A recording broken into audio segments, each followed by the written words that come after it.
What's up, gang? Welcome back to another reaction and breakdown video. We're going to look into one of the clips from my 1000 Real Magic Moments. I shot this yesterday at the Sydney Opera House and uploaded it. It's already got like 70 plus shares, so I figured that people must be enjoying it and that would warrant a breakdown. We're going to react to the video. It's about 2 minutes long, and after that we're going to pause as we watch it back and break down the psychology behind the magic. I hope you enjoy it and find some value. Let you walk in them. Hey, I'm shooting some street magic. My name's Adam. Can I share a quick trick with you girls?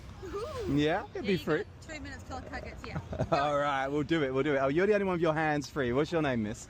Liv. Me? Yeah. Liv. I'm Adam. Nice to meet you. You too? I want you to think of a country. Don't say it out loud, but a country you want to go to out of all the countries you could fly to. You got one in mind? Don't say it out loud. It'll take the challenge out. Do you have a country in mind? Yep. I want you to commit to it by writing it down. Show the girls. Do not show me. I will look away. At this gorgeous view over here. Look at this. Talking about you, handsome. Yeah. Hey, I'll take it.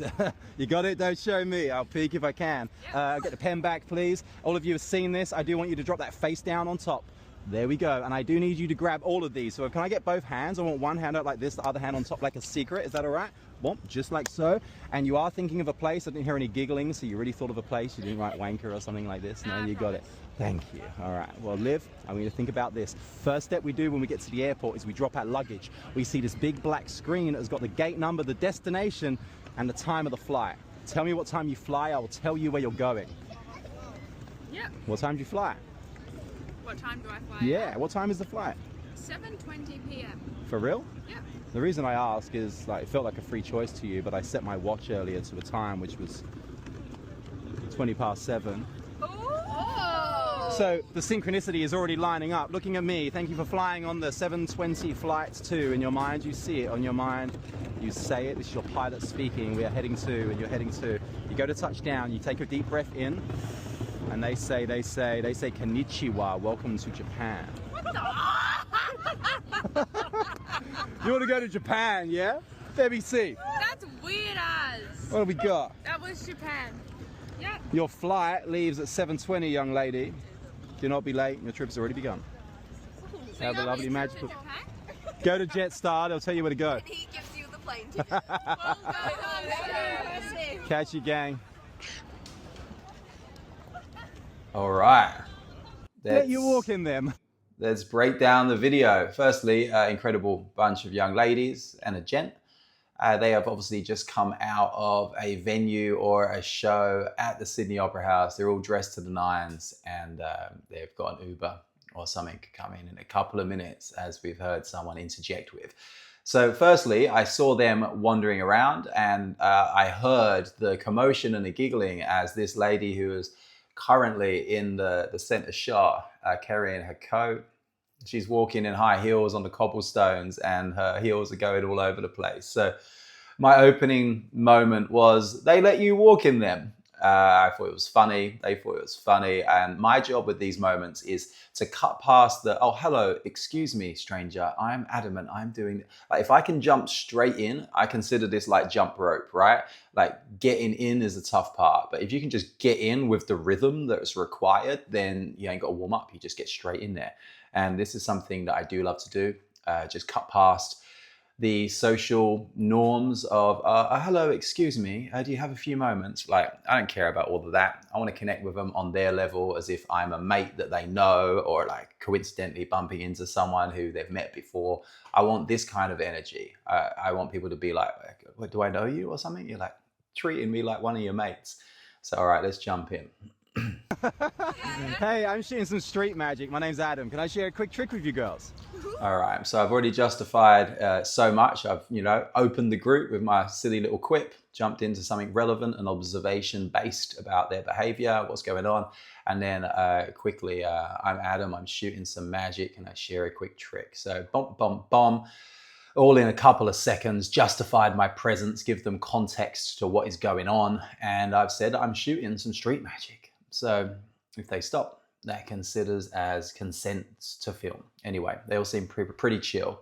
At this point, I want to get somebody to think of a place, and I need to look around and read which of the people in the group are going to be the best person to join in. And for me, through 20 years of working at events where oftentimes people have got their phone in one hand, a drink in the other, canapes they're nibbling on, tissues and all sorts.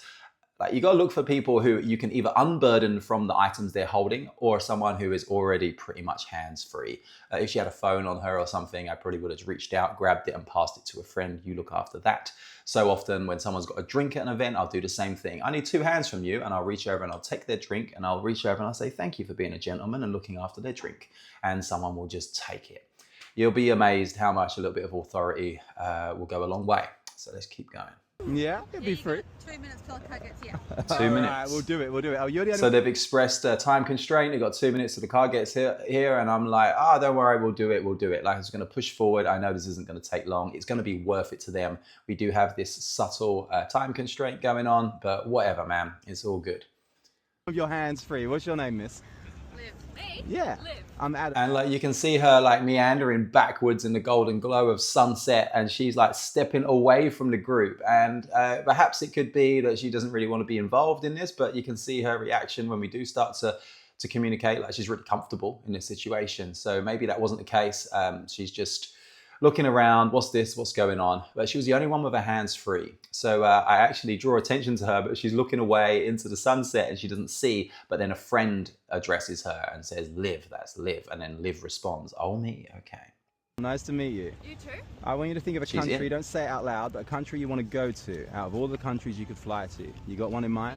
Now, the reason I asked for a country rather than a place or a city is firstly, people will write some remote little place. I want to go to grandma's farm in the middle of whatever. It gets a little bit confusing and a little bit too out there. I see it as countries, 200 plus countries, give or take, whatever we've got. So there seems like, even if I was to guess randomly, that's like 0.5% chance of getting that at random, though it is a constraint. And giving people a constraint, I believe, in the pressure of the moment is really important. You'll see this with some of the other clips I'm doing. I want to give them a choice out of a huge selection, but not a free choice out of anything. I believe that the parameters are what gives creativity its shape. Yeah, you know where to operate within. So think of any word, like, it's ridiculous. Think of a 5-letter word. Okay, now we have some rules. That's going to be helpful. Anyway, think of a country. And then you'll hear someone else in the background say a country. I can't quite hear what they say, but I'm like, yeah, don't say it out loud. It takes the challenge out. I don't want any spoilers. Don't say it out loud. It'll take the challenge out. Do you have a country in mind? Yeah. I want you to commit to it by writing it down. Show the girls. Do not show me. I will look. All right, so a few things I'm doing here. Firstly, a little X to demonstrate where I want it to go. I don't always, but sometimes I draw a nice little line as a demonstration of where I'd like them to write. And then I give the card a subtle little bend, which is going to be helpful for me in some capacity in a little while. But regardless, I want to hand that across to her, and straight away she is in. Way. At this gorgeous view over here. Look at this. Talking about you, handsome. Yeah. All right, this gorgeous view over here. I look over at the bridge, Sydney Harbour Bridge, the sun going down, and give them a little bit of privacy while she writes, but also give you guys something to look at as viewers while you're watching this clip back. And then we got that funny moment. I'm talking about you, handsome. We got this one dude amongst, I even counted them, 7, 8 girls. He's gone to an event with them. He's all dressed in the nines as they are. And, he's surrounded by all these beautiful young creatures. I just thought I might as well give him a shout out, as he is heavily outnumbered. I think I'll say, hello, I talk about you, handsome. And I think he said something along the lines of like, I'm well aware, or something like that, but either way, it's quite funny. Hey, I'll take it. You got it? Don't show me. I'll peek if I can. Get the pen back, please. All of you have seen this. I do want you to drop that face down on top.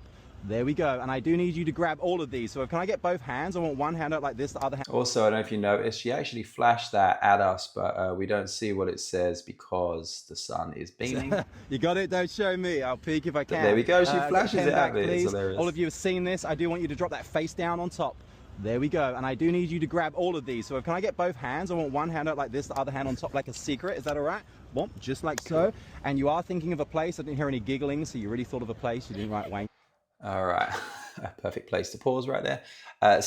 This is awesome too. Magic that happens in the spectator's hands, whether that's a transformation or some kind of like change or an appearance or something, that is gold. You want this to be an experience for them, not something that they just witness. And if you follow my work, you'll realize that 99% of it is experience based. It's not about me being super smart. It's not about check out what I can do. It's about the experience that I can give them in the moment. And if that is tactile, as in they're actually touching something, then so much better.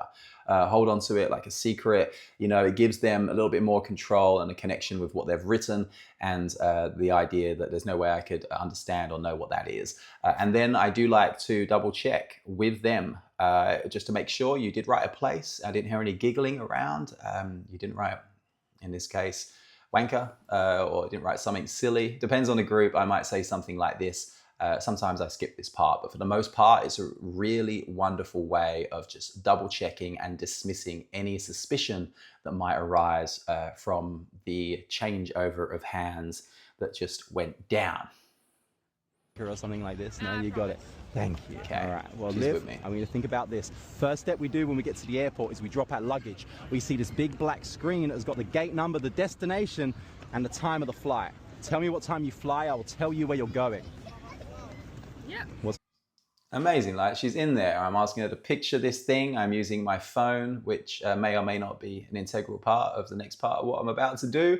But either way, it's great to utilize things that may be necessary in the routine and own them. I mentioned this before, but Gregory Wilson, fantastic magician, he says, if you can't hide it, highlight it. And this is the way it should be. If something could raise suspicion about being present in some capacity, include it in some other way to justify its presence. And that is exactly what I've just done, as well as help them to imagine the big black screen at the airport that's got the gate number, the destination, and of course the time of your flight.